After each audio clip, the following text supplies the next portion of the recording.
Hi. Okay, so what Kate did when the note was off is she laughed. Oh, it was so funny. Yeah, and this is what... Because everything else was in alignment. Mm-hmm. And so it's like that, isn't it? When most of it is going well, you got really good sea legs for what isn't. Then it's funny. Yeah. If most of it was discordant and you hit one good note, you probably wouldn't have noticed it. In other words, what was dominant? That's the operative word here. What is dominantly going on? Because we don't ask you to have perfect pitch in every moment, just good sea legs. Yeah. Yeah. So what I've found, I just love you. What I found is when I'm flying a lot, and I love to fly. I love to soar.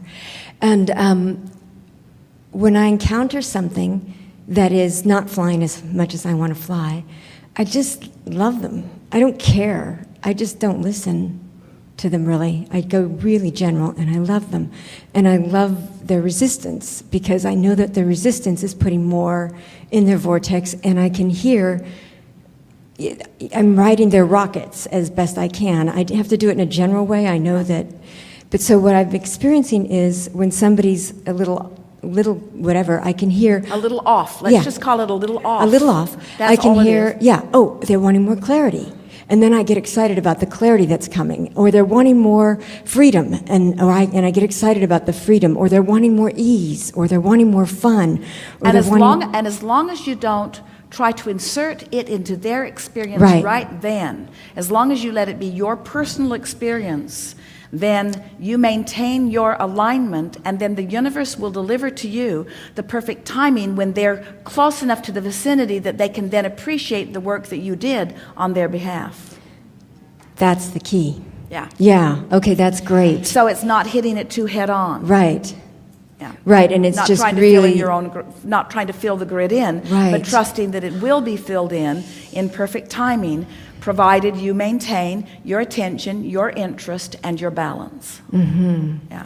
And then that goes to me as well, with my own resistance, laughing at my own resistance or loving my own resistance, and it just... Well, that's where it all starts, isn't it? That's Yeah. really what this story is all about, because all of you are much harder on yourselves than you are everybody else combined. Yeah, I gave that up. I'm in love with myself. When you...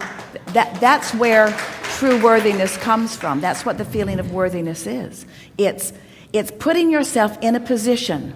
It's readying the grid so that what's in your vortex can flow in. And as it flows in and it occurs to you and you perceive it and you translate it and you experience it, that's where your feeling of worthiness. That you have to prove it to yourself, because nobody else can give it to you, and nobody else can prevent you from it. Yes. Yeah. The only other piece to this, I think, is I don't really hear what people are saying a lot of times. But I love them. Are you saying you're tuning out? Yes. You're tuning out what doesn't resonate Yes. with the balance that you have discovered. Yes, and I'm seeing their beauty and their preciousness and their perfection, and just... That's the mark and process of true mastery, where you are able to feel for alignment and find it, and know when you're on it and know when you're not, and maintain your balance no matter what. Maintain your balance deliberately. That's what true mastery is.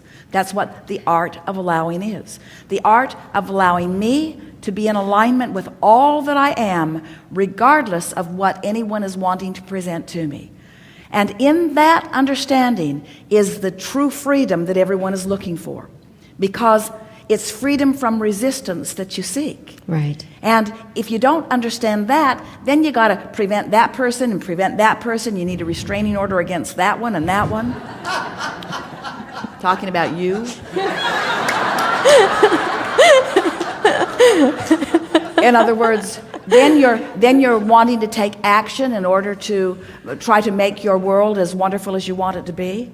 But once you have mastered this understanding that you can control the way you feel because you have the power to focus, and then you practice yourself into steady, chronic alignment, and then the universe shows you that only what is wanted is flowing to you. And if there is something that is a bit off, you don't freak out about it. You just take it another step one moment, and you maintain your balance regardless of it. That's what unconditional love is. Alignment regardless of the condition.